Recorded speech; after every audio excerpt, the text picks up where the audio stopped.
रात काफ़ी हो गई थी और मैं अपने ससुराल के घर के बाहर बैठकर लगातार रो रही थी। ये बहुत ही मुश्किल वक्त था जो मुझ पर अचानक से टूट पड़ा था। मैंने तो कभी किसी से कुछ भी नहीं कहा था, तो फिर ये सब लोग क्यों मेरे पीछे हाथ धोकर पड़ गए थे? तरह तरह के ख्याल थे जो मुझे लगातार परेशान कर रहे थे। कब से मैं बाहर बैठी थी, लेकिन किसी ने भी मुझे हमदर्दी जताने या फिर मुझसे अपने घर ले जाने की एक बार भी कोशिश नहीं की थी, क्योंकि सब लोग ये जानते थे कि मेरा कोई मायका नहीं है। मेरी विदाई के वक्त चाची ने साफ शब्दों में मुझे और मेरे ससुराल वालों को कह दिया था, अब से सुमन आपकी है, बहुत रह लिया है इसने यहाँ, इसलिए अपना दिल ससुराल में लगाने की कोशिश करना और यहाँ सब भूल जाना। उनकी बात सुनकर मैं दांतों तले उंगलियां दबा बैठी। भला ऐसा कहाँ होता है? बेटी को विदा करते वक्त कौन इस तरह की दो टूक बात उससे कहता है? लेकिन कहते हैं ना कि मायके वाले ही इज्जत बनाते भी हैं और बिगाड़ते भी। पहले मेरे ससुराल में मेरी इज्जत थी, लेकिन जब चाची ने ऐसी बात कही तो मेरी कमर ढीली पड़ गई। पहले ही दिन मेरी सास ने मेरे साथ बहुत कठोर रवैया रखा। मैं कमरे में बैठी थी जब वो बड़े ही गुरूर के साथ कमरे में आई और कहा, देखो यहाँ जितनी छूट और आज़ादी मिले उतनी ही लेना, अपना दिल और मर्जी दोनों को कफन बनाकर दफन कर देना, और बाकी इस घर के जो भी तौर तरीके होंगे वो सब मैं तुम्हें सिखा दूंगी। और अभी उठकर ये कपड़े बदल लो, तुम्हारा पति वहाँ बाहर उल्टियाँ कर रहा है और तुम यहाँ मजे से सजी सवरी बैठी हो। चलो, तुम्हारे पति ने फर्श गंदा कर दिया है, उसे चलकर साफ करो। मैं जो दुल्हन बनी अपनी सेज पर अपने पति के आने का इंतजार कर रही थी, ये सब सुनकर हैरान रह गई, मगर मैं क्या करती? इसके अलावा मेरे पास और कोई चारा भी तो नहीं था। मैं तुरंत कपड़े बदल कर गई और सारा काम समेटा।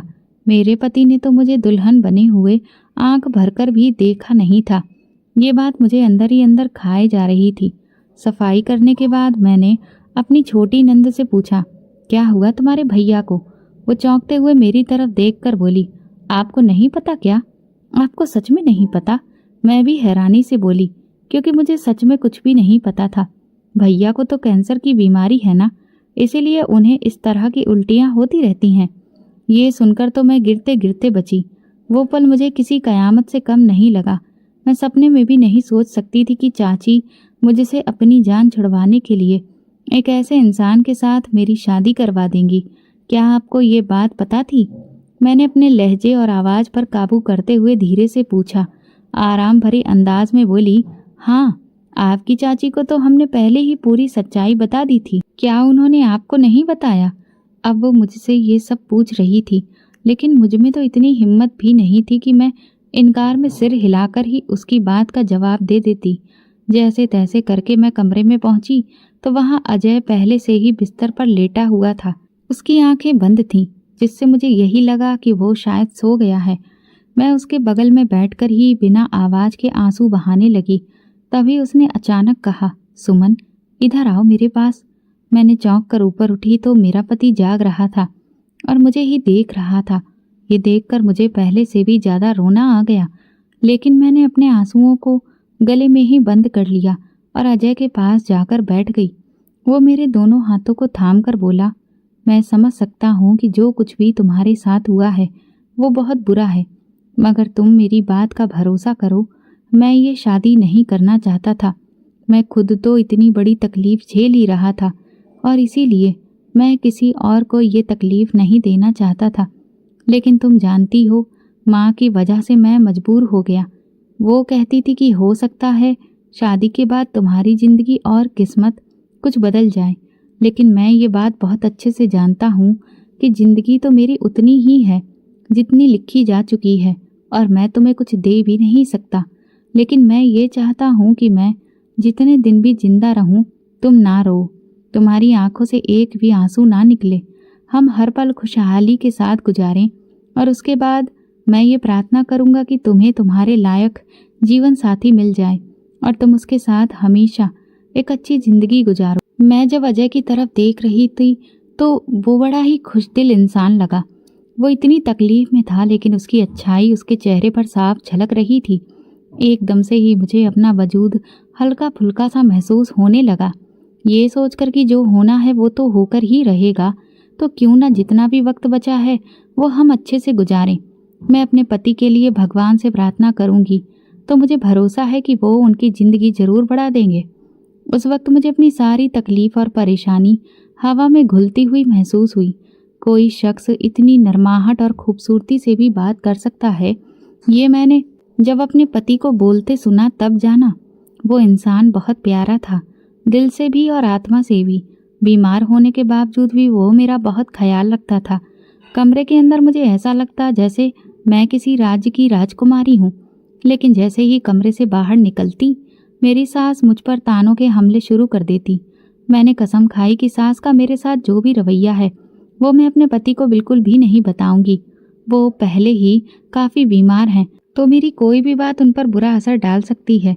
वो 2 हफ्ते मेरी ज़िंदगी के सबसे खूबसूरत और हसीन हफ्तों में से एक थे।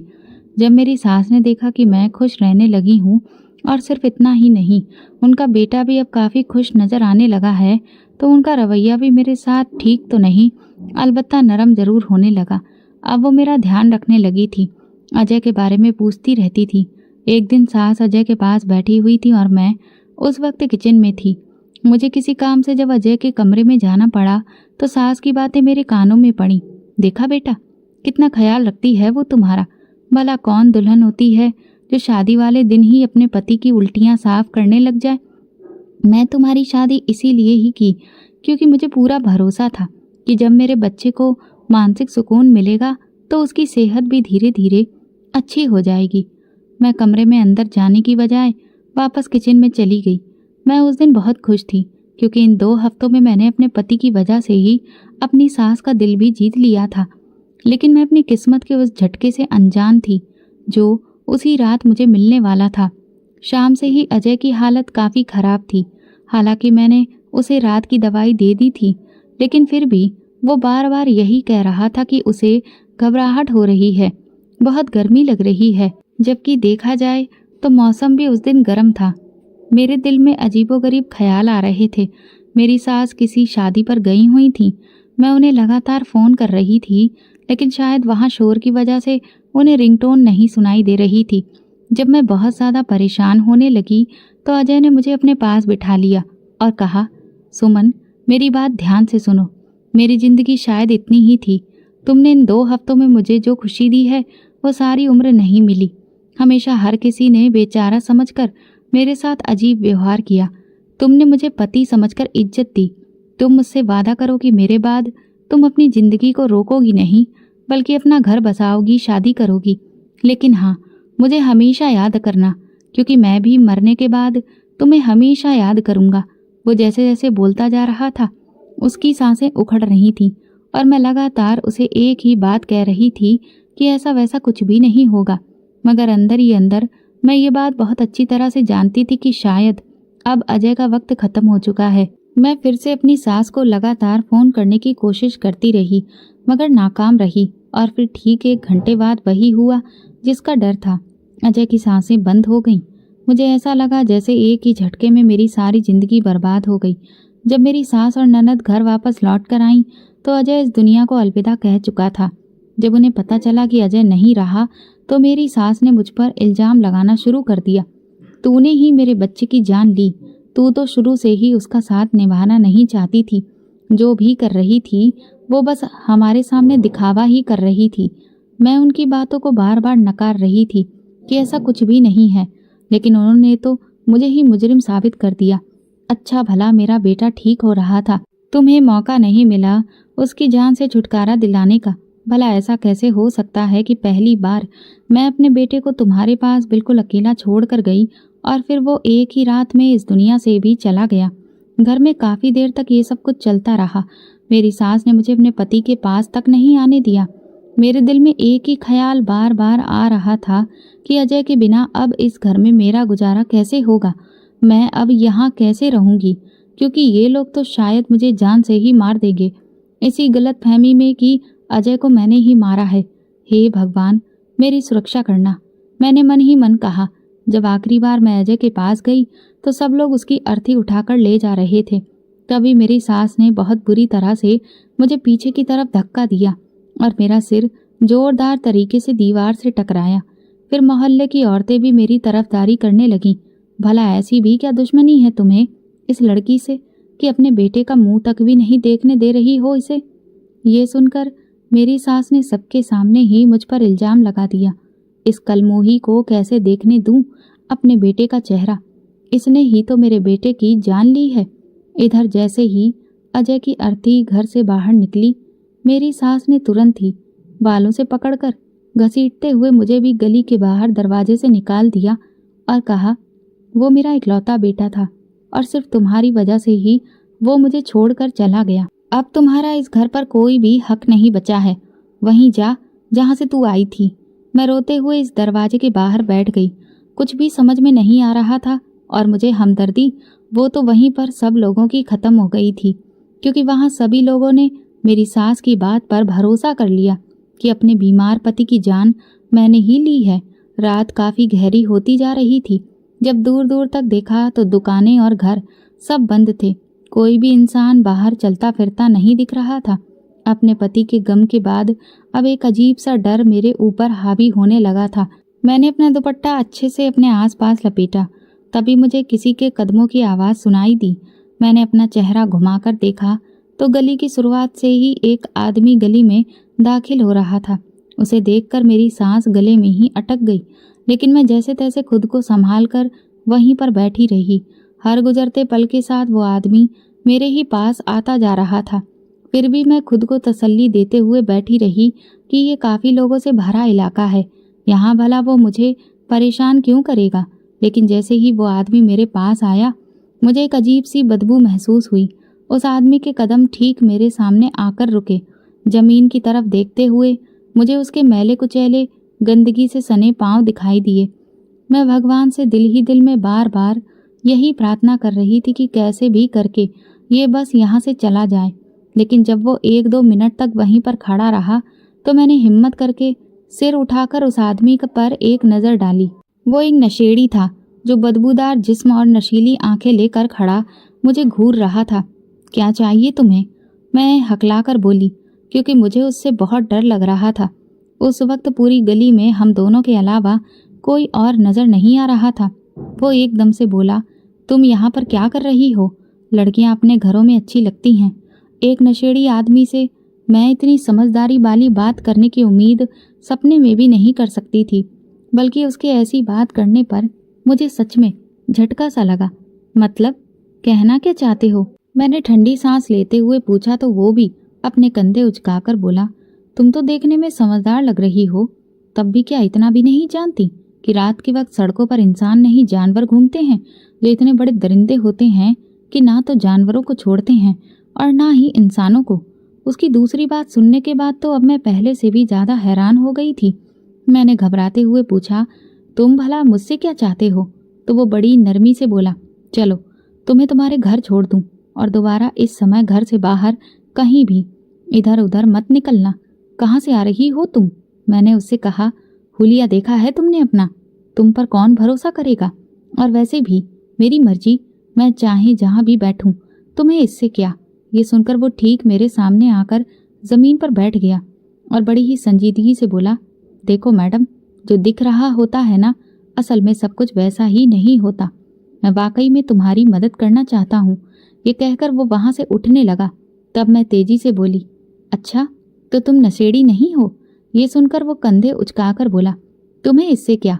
इससे पहले कि वो वहाँ से चला जाता, मेरे दिल ने उस वक्त मुझसे कहा कि जब हर दरवाज़ा बंद हो जाए तो भगवान खुद कोई और रास्ता निकाल देता है, और शायद ये नशेड़ी आदमी उसी रास्ते की एक कड़ी है। मैंने धड़कते दिल के साथ कहा, मेरा कोई भी घर नहीं है। तो वो चौंक कर मुझे देखते हुए बोला, लगता है आज ही दरबदर हुई हो। चलो कोई बात नहीं, आओ मेरे साथ, लेकिन याद रखना, अगर मेरे साथ चल रही हो तो फिर मुझ पर यकीन करके ही चलना, वरना यहीं बैठी रहो। मुझे तुम्हारी कोई ज़रूरत नहीं है। शुरू से लेकर अब तक मैंने अपनी ज़िंदगी में बस मुश्किलें ही देखी थी। आसानी का मतलब तो मुझे सिर्फ अजय के साथ रहकर ही समझ आया था। अगर उस नशेड़ी के साथ जाने के बाद 2-4 मुश्किलें आ भी जाती तो मेरे लिए ये मामूली बात होती। हो सकता है ये मेरी कोई गलतफहमी हो और मेरी ज़िंदगी थोड़ी आसान हो जाए। मैं हाथ झाड़कर उठकर खड़ी हो गई। मुझे थोड़ी दूरी बनाकर चलना, समझ गई हो ना? किसी को शक नहीं होना चाहिए कि तुम और मैं साथ में हैं। तुम मुझसे आगे आगे चलोगे और मैं तुम्हारे पीछे पीछे आऊंगी, और जहां पर मुड़ना होगा मैं तुम्हें धीरे से पीछे से बता दूंगा। उसके मुंह से अपनी सुरक्षा को लेकर कहे गए शब्दों को सुनकर एक लम्हे के लिए मैं हैरान जरूर हो गई थी, लेकिन अभी मेरे पास इतना वक्त नहीं था कि बैठकर और भी कोई फिक्र करूं।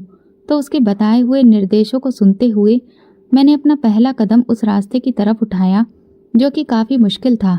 लेकिन फिर काफ़ी देर तक चलते रहने के बाद हम दोनों बहुत दूर निकल आए थे। तकरीबन हम शहर के आखिर में पहुंच चुके थे। इसके आगे कुछ गांव और कच्ची बस्तियां शुरू होती थीं। रास्ता बताते हुए वो मुझे एक कच्ची बस्ती में ले आया, जहां शहर के सबसे गरीब तबके के लोग इकट्ठा हुए थे। ये कौन सी जगह है? मैंने हैरानी से पूछा तो वो कंधे उचकाकर बोला, मुझे नहीं लगता कि अब तुम्हें कोई सवाल करना चाहिए, इसलिए चुपचाप चलो और खामोशी से मेरा साथ दो।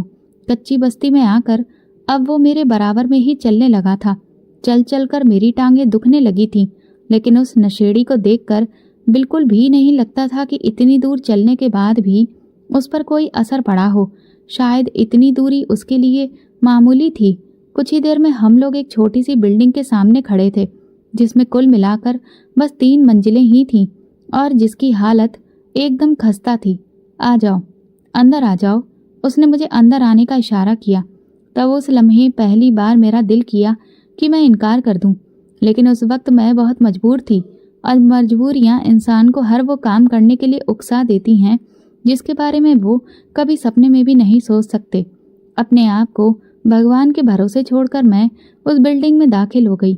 अंदर जाकर मैंने देखा कि रिहायशी इलाका अलग था और एक तरफ सीढ़ियां बनी हुई थीं। वो नशेड़ी मुझे ऊपर ले आया। दूसरी मंजिल पर आकर उसने एक कमरे का दरवाज़ा खोला।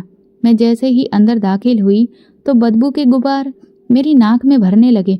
मैंने घबराकर नाक पर अपना दुपट्टा रख लिया।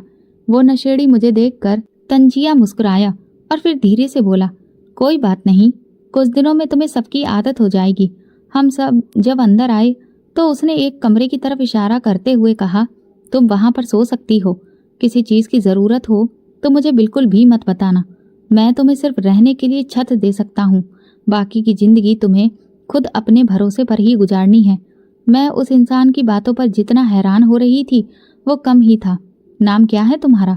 इतनी देर में मैंने ये पहला सवाल किया तो वो कहकहा लगाकर बोला, कुछ भी हो सकता है, चलो अब सो जाओ, मुझे भी बहुत नींद आ रही है। जब वो दूसरे कमरे में चला गया तो मैं उस कमरे में आ गई जहाँ पर कुछ भी नहीं था, इसलिए गहरी सांस लेकर मैं फर्श पर ही लेट गई। ऐसा लग रहा था कि जैसे वो कमरा सिर्फ स्टोर रूम के तौर पर इस्तेमाल किया जाता हो, इसीलिए शायद वहाँ कुछ भी नहीं था। जैसे ही ठंडे फर्श पर लेटी तो मुझे अजय की याद आने लगी। वो भी अब स्वर्ग में पहुंचकर अपने हिसाब किताब में व्यस्त होगा। ये सोचकर मुझे बहुत रोना आया और मैं रोने लगी, और फिर ना जाने कब यूं ही लेटे लेटे मुझे नींद आ गई। जब आँख खुली तो सुबह का वक्त हो रहा था। कुछ देर बाद कुंडी बजी तो मैंने उठकर दरवाज़ा खोला। देखा कि सामने वही नशेड़ी खड़ा था। उसके हाथ में एक बैग था। तुम तो लगता है कि घोड़े बेचकर ही सो गई हो। कितनी बार मैं तुम्हारे दरवाजे पर आकर वापस चला गया। मुझे भी आखिर काम धंधे पर जाना है, तो इसीलिए इस बार मैंने हिम्मत करके तुम्हें जगा दिया। कल ही मेरा पति मरा है, मैंने सपाट लहजे में कहा तो वो बड़े ही सुकून भरे अंदाज में बोला, ओहो, ये सुनकर तो मुझे बहुत दुख हुआ। लेकिन सुनो, इस दुनिया में जिंदगी दुख के साथ नहीं गुजारी जा सकती, इसे हर हाल में जीना पड़ता है। खैर, फिलहाल तुम नाश्ता करो, फिर शाम को मिलेंगे। और मैं बाहर से ताला लगाकर जा रहा हूँ, इसलिए दरवाज़ा खोलने की कोशिश मत करना और ना ही खिड़कियों से बाहर झांकना। ये तुम्हारा शहर नहीं है जहाँ हर इंसान शरीफ हो। ये इलाका जरा खतरनाक है। कुछ ही दिनों में तुम्हें यहाँ रहने के तौर तरीके पता चल जाएंगे। इसके बाद तुम जैसे चाहो वैसे रह सकती हो, मगर अभी मेरी मजबूरी है। मैं तुम्हारी खातिर अपना काम नहीं छोड़ सकता। तुम नशेड़ी नहीं हो ना, बस बनने का ड्रामा कर रहे हो, मैंने कहा। तो वो मुस्कुराकर बोला, मैं सिर्फ तुम्हारे सामने नहीं बन रहा, वरना अगर बनना चाहूँ तो तुम्हें कभी भी शक ना हो। अब मैं और ज़्यादा बातें नहीं कर सकता। मैं शाम को आऊँगा, फिर देखते हैं कि आगे क्या करना है। और हाँ, अपने कमरे में ही रहना, इधर उधर झांकने की कोशिश मत करना। तो इस तरह से कह रहे हो तुम जैसे तुमने दुनिया की हर सुख सुविधा तुम मुझे दे रखी हो। मुझे ना बाहर जाना है, ना इधर उधर झांकना है, ना कमरे से निकलना है, तो क्या करूंगी यहाँ बैठकर? पता नहीं क्यों, लेकिन मुझे उस पर बहुत गुस्सा आया। शायद मैं निश्चिंत हो गई थी कि चार दीवारी में मैं सुरक्षित हूँ। रात को तो तुम्हारी जुबान इतनी नहीं चल रही थी, लेकिन खैर, होता है जब इंसान को ये भरोसा हो जाए कि अब वो बिल्कुल सुरक्षित है, तो फिर वो बातें करने लगता है। इसमें तुम्हारी कोई गलती नहीं। मैं उसकी बातों पर हैरान रह गई कि उसे मेरे मन में चल रही बातों का किस तरह से अंदाजा हो गया, मगर तब तक वो जा चुका था। उसके जाते ही मैंने नाश्ता किया। उसने बैग में 2 आलू के पराठे रखे थे और मुझे भूख भी बहुत ज़्यादा लगी थी, क्योंकि कल शाम से मैंने कुछ भी नहीं खाया था। वो खाना खाते हुए मुझे अपनी एक दिन पहले वाली हालत याद आ रही थी, जब मैं अजय की पत्नी के तौर पर अपने ससुराल में ना सिर्फ रह रही थी, बल्कि उन लोगों के सारे काम भी कर रही थी। और आज मैं अजय की विधवा बनकर इस तरह से दर बदर भटक रही थी। पता ही नहीं चला कि कब खाना खाते हुए मेरी आंखों से आंसू बहने लगे, जिन्हें मैंने साफ करने की भी जरूरत महसूस नहीं की। नाश्ता करने के बाद मैं फिर से थोड़ी देर फर्श पर लेट गई। जब लेटे लेटे थक गई तो उठकर पूरे घर का जायजा लेने लगी। वहां पर 3 कमरे थे। एक कमरा लॉक था और एक कमरे की कुंडी लगी थी। तीसरा कमरा मेरा था, जहां कुछ भी नहीं था। इसके अलावा एक कोने में बाथरूम और छोटा सा किचन था, जहां पर एक 2 किलो का सिलेंडर और कुछ टूटे फूटे बर्तन रखे थे। वहां पर 3 से 4 खिड़कियां भी थीं, जो उस वक्त बंद थीं, लेकिन मैंने उत्सुकता के हाथों मजबूर होकर उन खिड़कियों को हल्का सा खोल कर देखा तो बाहर का नज़ारा साफ दिखाई देने लगा। बाहर भी उसी इमारत की तरह और भी छोटी छोटी कई इमारतें बनी हुई थीं, लेकिन वो इलाका बहुत ज़्यादा गंदा था। पूरा दिन मैं एक कोने से दूसरे कोने में घूमती रही। जब इससे भी मैं थक गई तो जो कमरा खुला हुआ था, एक बार फिर मैं वहां जाकर देखने लगी, लेकिन जैसे ही मैंने उस कमरे का दरवाज़ा खोला, मेरा मुंह खुला का खुला रह गया।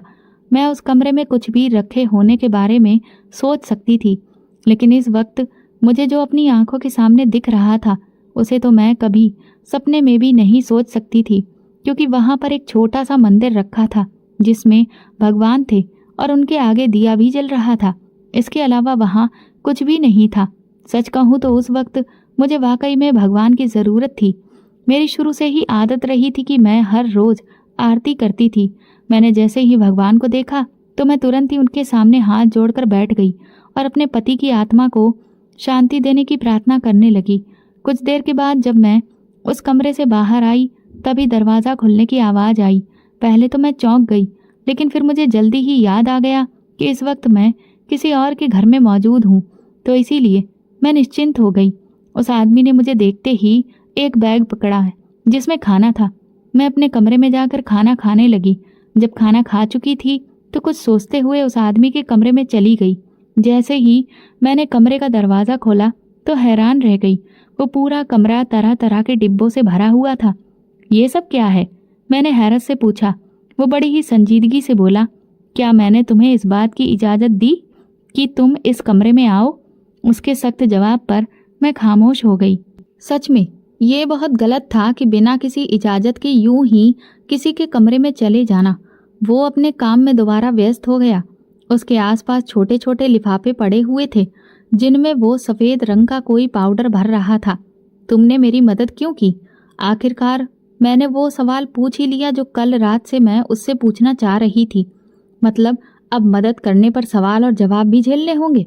वो अपने काम में बुरी तरह उलझा हुआ था और बिना सिर उठाए ही उसने मेरी बात का जवाब दिया, क्योंकि आजकल बिना किसी फायदे के कोई किसी की भी मदद नहीं करता है। तो तुम भी अब अपना फ़ायदा बता दो कि तुम मुझसे क्या चाहते हो, ताकि मैं तुम्हारा ये एहसान जल्द से जल्द उतार सकूं। सही कह रही हो। खैर, अगर तुम्हें काम करने की इतनी ही जल्दी है तो ठीक है। ये देख रही हो, ये सब ही तुम्हारा काम है और इसमें ही तुम मेरी मदद करोगी।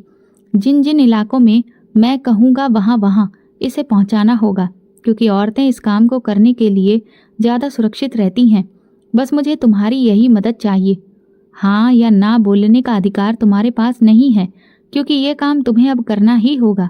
ये बात उसने मेरी आंखों में आंखें डालकर कही और फिर वो दोबारा अपने काम में व्यस्त हो गया। हे भगवान, ये मैं कहाँ फंस गई हूँ? मेरे दिल की धड़कनें एकदम से बढ़ गईं। मैंने एकदम कदम पीछे हटाया तो वो आदमी धीरे से बोला, मैं जानता हूँ कि तुम डर गई हो, लेकिन डरने की जरूरत नहीं है, क्योंकि यही हमारी रोजी रोटी है। हम सभी जीने के लिए लड़ रहे हैं, बस लड़ने के तरीके थोड़े अलग हैं। वो बिल्कुल सही कह रहा था। वाकई में इसके अलावा मेरे पास भी कोई चारा नहीं था। ये कौन सी जगह है? क्या तुमने मुझे अगवा किया है?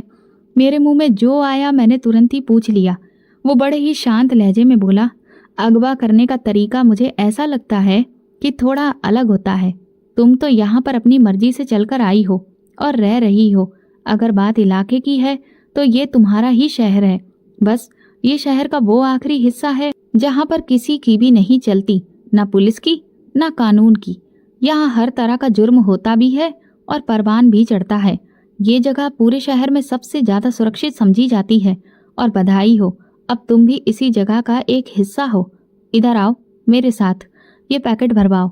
मैं अपनी जगह वहीं पर चिपकी वैसी ही खड़ी रही तो वो फिर से बोला, काम करवाओ तो तुम्हें पैसे भी मिलेंगे। मैं उसके साथ बैठकर काम करवाने लगी। वो बगल वाला कमरा देखा था मैंने अटक कर कहा। तो वो झांकते हुए बोला, पता नहीं, तुम आम लोग समझते हो कि हम मुजरिमों को कोई भगवान ही नहीं होता। मेरा जब भी दिल करता है तो मैं वहां चला जाता हूँ। तुम वो कमरा इस्तेमाल कर सकती हो, वो बहुत ही पवित्र जगह है। मैंने उसकी इस बात पर सिर हिला दिया। रात से मैं उस आदमी के साथ थी, लेकिन मुझे अभी तक भरोसा नहीं हो रहा था कि वो इस तरह का कोई धंधा करता होगा। जैसा उसका हुलिया था, उससे साफ लगता था कि वो आदमी सख्त नशे के असर में है। लेकिन जब मैं उससे बात कर रही थी तो वो बड़े ही सामान्य और संजीदा अंदाज में मेरी हर बात का जवाब दे रहा था। क्या तुम भी नशा करते हो?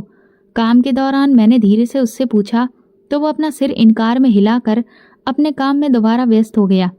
मेरा सवाल अधूरा ही रह गया था। वो मुझे गौर से देखते हुए बोला, देखो, जो दिखता है वही बिकता है। अगर मेरा ये हुलिया है तो जिस किसी को भी नशा चाहिए होगा वो मेरे पास तुरंत आएगा और मैं उसे झोले से निकाल कर ये माल दे दूंगा। मैंने तुम्हें अच्छा इंसान समझा था। मैं अपने मन में आने वाले सभी जज्बातों को छुपा रही नहीं थी। सारी उम्मीदें टूटने के लिए ही होती हैं। खैर, मैंने ये पैकेट बनाकर तैयार कर दिए हैं। सफ़ेद रंग के कपड़े में मैं तुम्हें खुद लाकर दूंगा, जिन्हें पहनकर तुम शहर की किसी भी यूनिवर्सिटी के एरिया में बैठ जाना। स्टूडेंट्स को समझ आ जाएगा कि तुम्हारे पास वो नशा है। हाँ, जितना दाम मैं तुम्हें बताऊं उतना ही लगाना। अपना मुनाफा मत कमाना। तुम्हें मैं अलग से तनख्वाह दूंगा। क्या तुम्हें भगवान से डर नहीं लगता? तुम स्टूडेंट्स को नशा बेचते हो। मेरी बात का उस पर रत्ती भर भी असर नहीं हुआ। वो अपने काम में पूरी तरह से मगन हो चुका था। मेरा वहां पर बुरी तरह से दम घुटने लगा। दिल चाहा कि फौरन वहां से भाग जाऊं। मुझे यहाँ से जाना है, मैंने तेज लहजे में कहा। तो वो मुझे एक नज़र देखकर वापस अपने काम में व्यस्त हो गया। फिर उसने बड़ी ही संजीदगी से कहा, मेरे लिए नहीं तो किसी और के लिए काम करना पड़ेगा। अच्छा बताओ, अगर तुम ये काम नहीं करोगी तो इसके अलावा और क्या काम कर सकती हो? मतलब मुझे वो इंसान अब कपटी लगने लगा। बताओ ना, इसके अलावा क्या काम कर सकती हो? बच्चे उठा सकती हो? ये सुनकर मेरी तो चीख ही निकल गई। हे भगवान, मैं ये कैसी जुर्म की दुनिया में आ गई हूँ। अचानक से मेरे हाथ पैर कांपने लगे। कुछ कर सकूं या ना कर सकूं, लेकिन तुम जैसे लोगों के साथ मैं ये काम नहीं कर सकती। मेरी इस बात पर वो खिलखिलाकर हंस पड़ा। अच्छा, ऐसा करो, एक चक्कर बाहर का लगा कर आओ, लेकिन सीधा यहीं पर वापस आना। अगर ना आई तो? मैंने सवालिया अंदाज में पूछा तो कंधे उचकाकर बोला, मैंने तुम्हें अगवा नहीं किया है। जाना चाहो तो जा भी सकती हो, तुम्हारी मर्जी है। मुझे कोई फर्क नहीं पड़ेगा, क्योंकि मेरा काम तुम्हारे ना होने से रुकने वाला नहीं है। तुम नहीं करोगी तो कोई और आ जाएगा। जाओ, एक चक्कर लगा कर आओ। मैं खामोशी से उठकर वहां से बाहर आ गई। दिल यही कह रहा था कि ये बहुत अच्छा मौका है यहाँ से भाग जाने का। बस अगर एक बार यहाँ से भाग गई तो इस काले पानी की सजा से बच जाऊंगी। दिमाग में बहुत सारे ख्याल आ रहे थे, जिनकी सुनते हुए मैं वहां से निकल आई। लेकिन जैसे ही बाहर गली में आई तो वहां पर एक और ही दुनिया बसी हुई थी। बच्चे, बूढ़े, बड़े, जवान, हर तरह के लोग वहां पर मौजूद थे। कहीं पर टूटे फूटे बिल्डिंग्स बनी तो कहीं पर झोपड़ियां बनी हुई थीं। लोगों के हाथ में हथियार तो बड़े आराम से पकड़े हुए घूम रहे थे। बस इतना ही नहीं, 2-3 गलियां गुजर कर देखा तो वहां लड़कियां धंधा कर रही थीं और एक जगह पर कुछ लोग बैठकर चरस फूंक रहे थे। वहां किसी को भी कोई डर नहीं था। हर कोई बड़े ही सुकून में नजर आ रहा था, जैसे जुर्म करना ही उन सबका जीना है। मैं वहीं घूम रही थी कि तभी अचानक एक मोटा सा आदमी मेरे ठीक सामने आकर खड़ा हो गया। ए लड़की, तुम यहाँ क्या कर रही हो? यहाँ की तो नहीं लगती हो तुम। क्या तुम्हें पुलिस ने यहाँ पर जासूसी करने के लिए भेजा है? मुझसे तो कुछ भी बोला ही नहीं जा रहा था। उस आदमी के सामने गई। उसने एक बंदूक अपनी कमर के पीछे पहन रखी थी। उसके पीले दांतों के साथ वह आदमी हद से ज्यादा घिनौना इंसान लग रहा था। ये मेरी लड़की है, कुछ तो ख्याल कर दिलेर। इस आवाज को सुनने के बाद मैं तुरंत पीछे मुड़कर देखा तो वो नशेड़ी ठीक मेरे पीछे खड़ा था। उस्ताद, तेरी है तो इसे कुछ समझा कर भेजना था ना। बेकार में अभी ये मेरे हाथों मारी जाती। चल घर जा और इसे कुछ अकल सिखा दे। वो आदमी वहां से चला गया तो मेरी सांस में सांस आई। बताओ, रह सकती हो यहाँ इस शहर में अकेली? जो तुम्हें यहाँ सब कुछ खुला दिखाई दे रहा है वही सब इस शहर की हकीकत है कि यहाँ लोग अपने गुनाह और भेष छुपाकर घूमते हैं। तुम मेरा पीछा करते रहे। उसकी सारी बात को नज़रअंदाज करते हुए मैंने तुरंत ये बात पूछी, अगर नहीं करता तो बिना बात मारी जाती। बताओ, अभी यहाँ पर घूमना है या फिर वापस चलोगी? मैं अब उसके आगे कुछ भी कहने से पहले चुपचाप उसके पीछे पीछे चल दी। वहीं वापस आ गई जहाँ से मैं आई थी। इस दौरान हम दोनों ही चुप रहे। नाम क्या है तुम्हारा? घर पहुंचकर मैंने सवाल किया तो वह नरमी से बोला, रमन। लेकिन ये असली नाम यहाँ कोई भी नहीं जानता। यहाँ सब उस्ताद, नशेड़ी, पागल, चरसी इन्हीं नामों से बुलाते हैं। तुम्हारा भी जो दिल चाहे उस नाम से बुला सकती हो। कमरे में हम दोनों एक दूसरे के सामने आमने सामने बैठे थे। चाय पियोगी? मुझे कमरे में बिठाकर उसने पूछा, लेकिन बिना मेरा जवाब सुने वो चाय बनाने चला गया। मैं काफ़ी देर वहाँ बैठकर वहाँ के लोगों और रमन के बारे में सोचती रही। आखिर क्या कहानी होगी इस इंसान की जो वो इस तरह से रह रहा है? आखिर इसके भी तो कोई घरवाले होंगे। क्या उसे सुकून की नींद आ जाती है बच्चों की जिंदगी इस तरह से बर्बाद करके? बहुत सारे सवाल थे जो मेरे अंदर उथल पुथल मचाए हुए थे। वो जब चाय बनाकर ले आया तो हमने खामोशी से चाय पी। रात को जब मैं अपने कमरे में जाने लगी तो वो संजीदगी से बोला, कल तैयार रहना, तुम्हारे कमरे में कपड़े रख दिए हैं, कल काम पर भी जाना है। मैंने हाँ या ना नहीं बोला, बस चुपचाप अपने कमरे में आ गई। मुझे नहीं याद था कि उस कमरे में पूरा वक्त क्या हुआ, फिर वो यहाँ पर कपड़े कब लाया है। भगवान मुझे बचा लेना। मैं जो कुछ भी कर रही हूँ मजबूरी में कर रही हूँ। अगर इस दुनिया में कोई मेरा होता तो इस तरह से धक्के नहीं खा रही होती। वो मेरी जिंदगी की पहली ऐसी रात थी जब पूरी रात मैंने सोने की जगह भगवान से सिर्फ शिकायतें की, वरना इससे पहले मैंने कभी कोई शिकायत नहीं की थी। मेरी माँ बड़ी ही नेक औरत थी जिन्होंने कभी भी मुझे भगवान से शिकायत करना नहीं सिखाया था। इसके बाद मैं अपनी चाची के रहमो करम पर रही और फिर सास के। जिंदगी में जो भी होता रहा उसे अपना नसीब समझकर चुपचाप झेलती रही। मगर अब दुख हो रहा था। पता नहीं कल मेरी वजह से ना जाने कितने ही लोगों की जिंदगी यहाँ बर्बाद होगी। फिर शायद पेट की मजबूरी थी या जिंदगी की, लेकिन मैंने जैसे तैसे खुद को उस काम के लिए तैयार कर लिया। सुबह रमन ने ही मुझे उठाया। मैं उठकर तैयार हो गई। दिल बुरी तरह से धड़क रहा था। उसने काले रंग का थैला मुझे पकड़ाया और कहा, ये लो। फिर उसने मुझे एक यूनिवर्सिटी का नाम बताया और कहा कि वहां जाकर बैठ जाना और 10 रुपए में हर पैकेट को बेचना। 10 रुपए का नाम सुनकर मेरी आंखें खुली की खुली रह गईं। हाँ, सिर्फ 10 रुपए, ताकि ज़्यादा से ज़्यादा बच्चे हमारे पास आएं। अगर महंगा रखा तो फिर कोई भी नहीं खरीदेगा। लेकिन मैंने तो सुना था कि नशा बहुत ही महंगा बिकता है। वो धीरे से मुस्कुराकर बोला, हाँ ऐसा भी है, और तुम्हें वजह भी तो बता दी है ना। महंगा हुआ तो कोई भी बच्चा उसे नहीं ले सकेगा। फिर हम कैसे हर जगह बेचेंगे अपना माल। मैं चुप हो गई।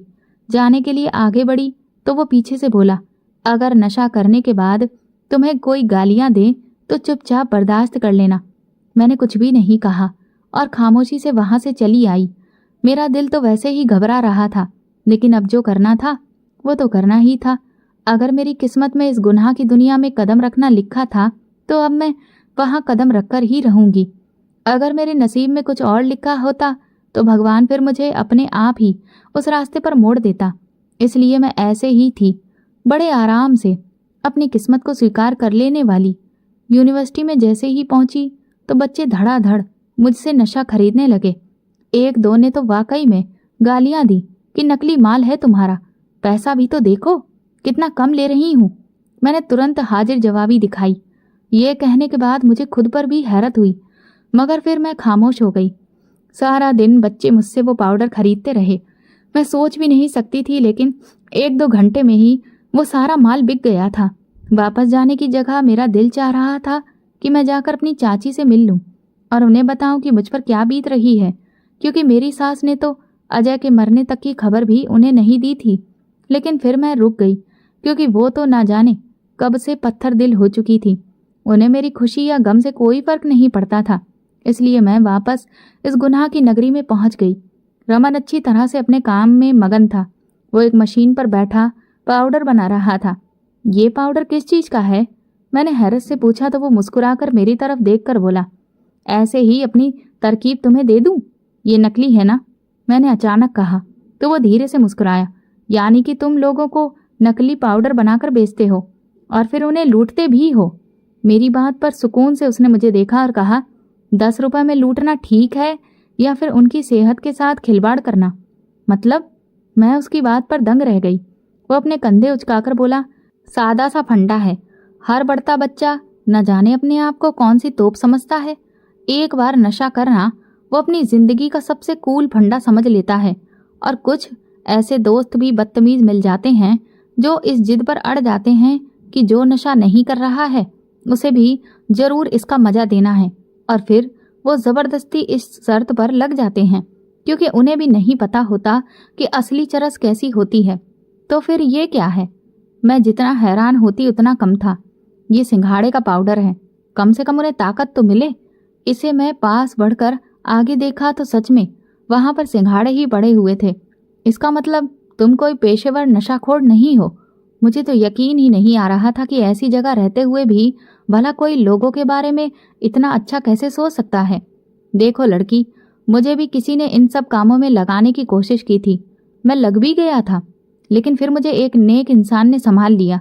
घर बार छूट गया, लेकिन कसम खा ली कि किसी को भी अपनी तरह बर्बाद नहीं होने दूंगा। हर कोई मुझे नशाखोर, नशा बेचने वाला समझता है, मगर अंदर की हकीकत कोई भी नहीं जानता। जो पैसे मिलते हैं मैं उनसे और भी सिंगाड़े खरीद कर लोगों तक पहुंचाता हूँ। भला मुझे कौन सी जायदाद इकट्ठी करनी है? परिवार वाला कोई है नहीं, शादी हुई नहीं है, ना बच्चे हैं, तो इसी को चरस समझकर बस इसी में लग जाते हैं।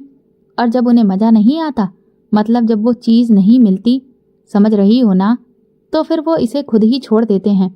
और वाकियों में इतना महंगा नशा खरीदने की औकात ही नहीं होती। और फिर जो जिन्हें हर कीमत पर करना है वो तो कर ही लेते हैं। फिर भी मैं अपना किरदार जितना इस पेशे में निभा सकता हूँ निभा रहा हूँ, और तुम्हें भी इसीलिए मदद के लिए लाया हूँ। हम जुर्म को ख़त्म नहीं कर सकते, लेकिन उसे ऐसा ज़रूर बना सकते हैं जिससे कि लोगों को कोई नुकसान ना हो। वो बोलता जा रहा था और मैं उसकी सोच पर हैरान थी।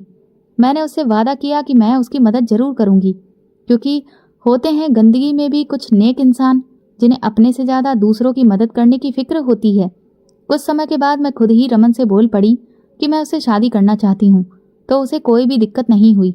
अब हम दोनों पति पत्नी सिर्फ चरस ही नहीं और ना जाने कितने ही गुनाहों से लोगों को दूर करने में लगे हुए हैं, मगर सिर्फ भगवान के लिए, वरना दुनिया के लिए तो हम अभी भी गुनाहगार और पेशे से मुजरिम ही कहलाते हैं। तो दोस्तों, अगर आपको हमारी कहानी पसंद आई हो तो कमेंट करके ज़रूर बताएं। वीडियो को लाइक करें और ज़्यादा से ज़्यादा शेयर करें। अगर आप चैनल पर नए हैं तो सब्सक्राइब ज़रूर करें और नोटिफिकेशन बेल दबाएं ताकि अगली अपडेट सबसे पहले आपको मिले। धन्यवाद।